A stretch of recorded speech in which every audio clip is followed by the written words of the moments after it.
Introduction.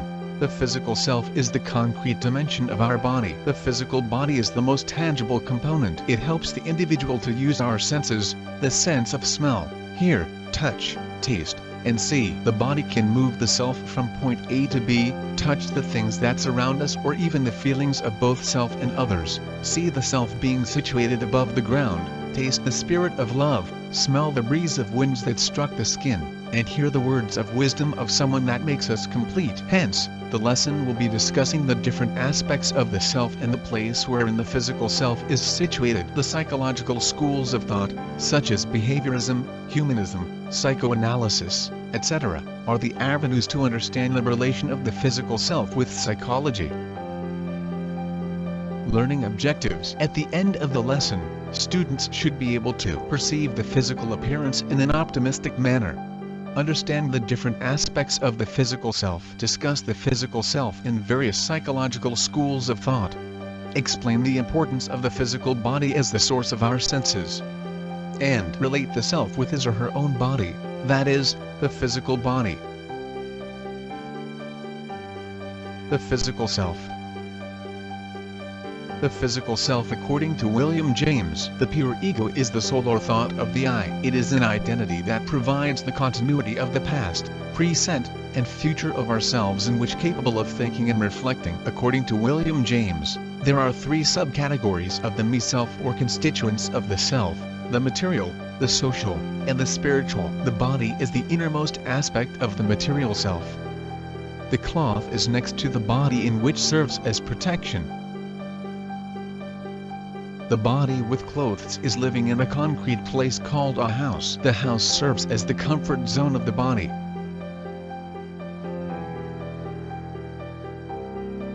The house becomes a home when the self is living with the family.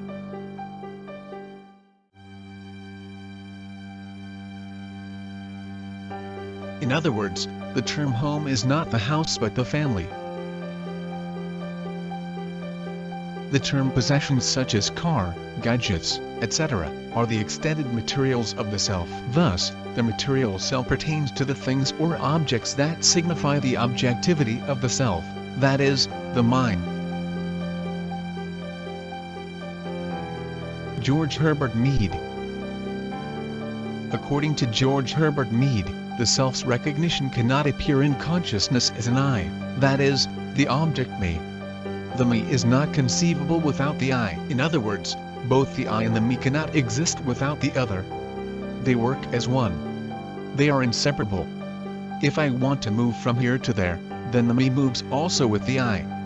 Thus, both the I and the me are objects. The I ceases to be a subject due to the objectivity of the me. The me ceases to be an object due to the consciousness of the I. Now, the I and the me unite as one. The I is now both subject and object. Concerning the social self, since I unite as one, the I recognize the self through the perception of others. The spiritual self pertains to the interconnection of the mind and body. It may refer to the inner subjective being of an individual, the psych faculties, or dispositions. One of the concrete examples of the use of our faculties is through decision-making. One would say that our judgment must be precise in distinguishing good from evil, right or wrong, etc. Hence, attention to thought before action is necessary. Likewise, before uttering the words, the self needs to be careful enough. A thorough reflection is an essential part of the spiritual self. In other words, contemplation, meditation, or prayer are the fundamental sources of knowing the self. But one thing the self must consider is non-self. The non-self is the denial of the self to be with the self. In other words, following the path of faith, not by beliefs, but by the pure element of spiritual beings. These things can only understand through religion.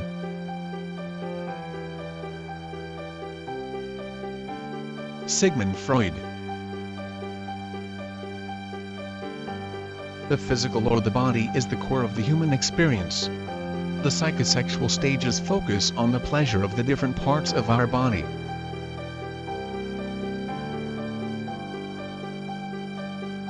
According to Sri Aurobindo, man is a transitional being. This body is a bridge. According to Freud, tension and pleasure are the human body's sexual energies, that is, the libido. The formulation of all the tensions that the body experiences are due to the buildup of libido. Sexual urges affect our personality since all impulses come from their discharge. But one thing that an individual cannot deny is when one feels the active response of the body when coming up with the decision. For example, when one is on the edge of choice of what should be.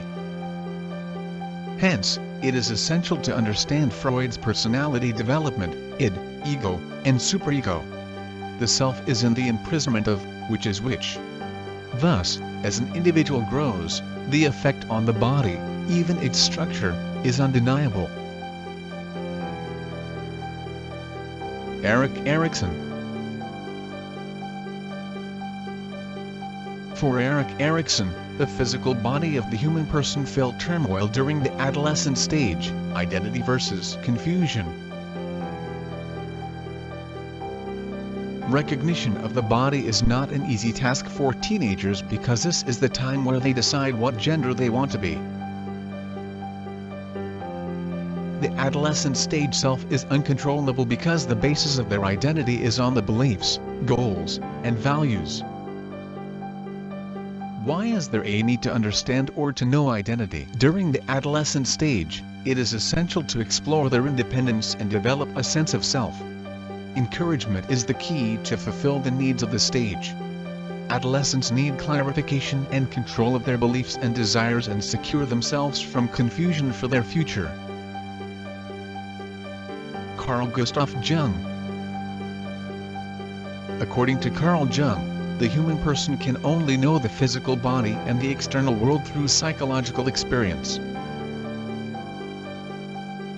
In other words, to understand the representation of the physical body, one must understand the psyche. Jung's concern is on the mind or consciousness solely. The totality of the human person is on the status of consciousness. Since Jung focuses on the soul, the focal point of his theory is on the spiritual. There is interconnectedness between the soul and emotion that leads to the realm of spirituality, and the bridge to it is the physical body. Thus, Jung argues that spirituality and a sense of the connectedness of life contribute a large role in terms of the human's emotional health. Burroughs Frederick Skinner. B.F. Skinner theory of operant conditioning concerns the behavior that determines by its consequence. The body will not respond if the stimuli are not in the process of conditioning. Thus, the scientific approach to psychology is not the internal mental process as far as behavior is concerned. Abraham Maslow. Humanists argue that the role of the body is on self-actualization. Hence, Maslow's hierarchy of needs states that once the physiological needs achieve the fullest, the individual will become more concerned with the higher necessity. Carl Rogers.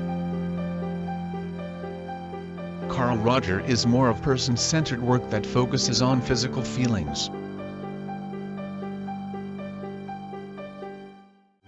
In conclusion, the existence of the self lives together with his physical body unless it is time for the body to rest or be separated from the soul or the psyche. References: